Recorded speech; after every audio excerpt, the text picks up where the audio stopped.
Higit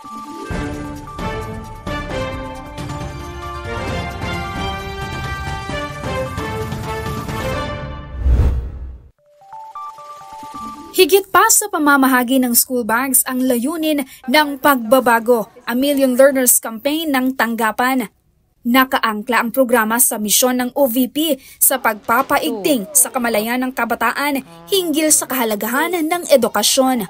Pagbibigay suporta ito sa pangarap ng bawat batang Pilipino.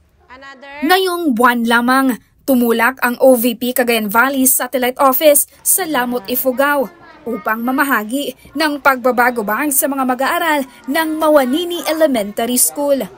Base sa datos, di bababa sa 60 na mga mag-aaral ang nakatanggap ng pagbabago bags.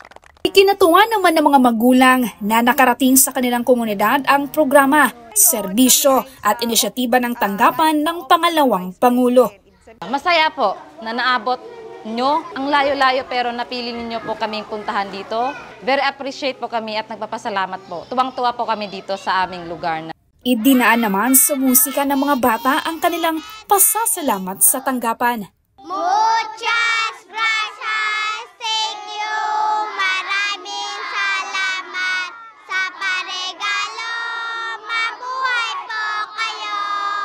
Mula dito sa Lamot, Ifugao, ako si Maribeth Adlawan, lahat para sa Diyos, bayan at pamilyang Pilipino. Valiente News.